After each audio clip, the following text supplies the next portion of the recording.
Alongside Brent Hubbs, I'm Austin Price for the Volquest Stock Report on this South Carolina week. I'll start us off. I've got two stock ups this week. We'll start with Alex Golesh. I mean, he and Hype will continue to scheme up these plays. I mean, you got, Jalen Hyatt hiding behind Jerome Carvin. He slips out and he's just running free like it's a walk-through play. I mean, just spectacular. I mean, how do you not get fired up if you're a Tennessee fan watching Alex Golesh draw up play? So I'll go stock up him. My second stock up is Princeton Fant. I mean, 2 touchdown catches last week. His impact on this team has been immense. He'll be one that people miss. And I'm not sure you would have said that 3 or 4 months ago. Not that he's a bad player, but his impact has been so much greater this year than I think anybody imagined with how they use him in the running game. Obviously how, they've been throwing the ball to him lately. So kudos to him. Stock up for you.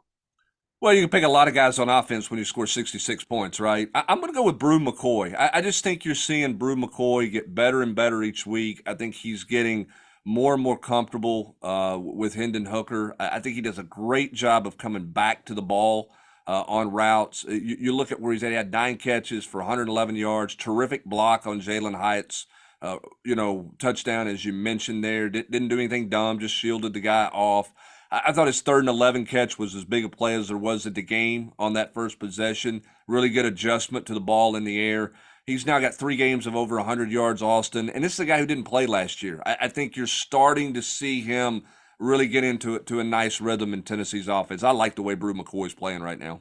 Yeah, 600 yards receiving on the year, which is 9th in the conference. And realistically, he's only a little over 100 yards away from like top 3. I mean, that's the kind of year he's had. And honestly, that's how far out ahead of everybody Jalen Hyatt is with his 1,116 yards. And look, if you would have said Tennessee was going to play 4 or 5 games without Cedric Tillman, you wondered what Tennessee would be able to do offensively. They've been able to move Brew McCoy around to fill in some for that. Some of that's been Ramel Keaton, but you looked at this past Saturday, they had a lot of McCoy and Jalen Hyatt on the same side, which tells you that McCoy's really learning all facets of the offense on both sides of the ball. He's not just kind of that Javonte Payton, stay on the opposite side, run one route type deal. He's becoming a really complete receiver in this offense. Stock down for you.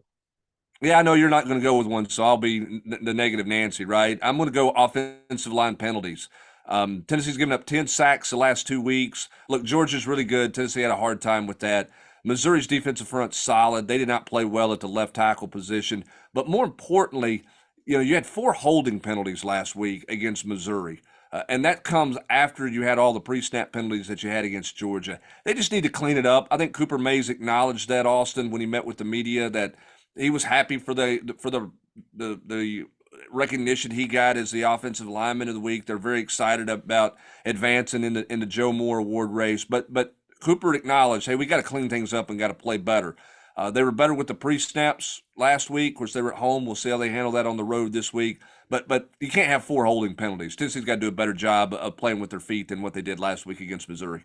Stock stagnant for me. I'm going to go the shoulder of Jabari Small. I mean, he's battling it every week. Tough kid. You just kind of hope it holds up. So, week to week is kind of going to be how you have to manage this thing. So I'll go stock stagnant. Jabari Small shoulder. Stock stagnant for you.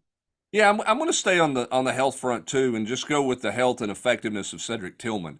I think Tillman's going to play this week. I am not in the camp that he's shutting this thing down for the draft that some people are trying to insinuate out there. I do think he was bothered a little bit by a bruise on the leg after a leg whip in that Georgia game, and they made a decision to not play him.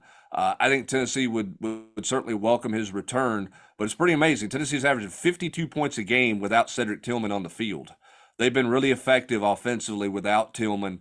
If he's back on the field, what's the effectiveness of this offense? Does it really change anything in how they play? And where is Cedric Tillman kind of mentally after a difficult year? I mean, he had such high hopes for this year. He had so many high goals, and it wasn't just to improve his draft stock, but there was a lot of things he wanted to personally accomplish.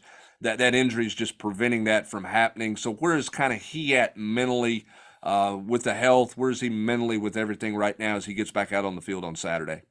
He's Brent Hubbs. I'm Austin Price for the Volquest Stock Report for South Carolina Week.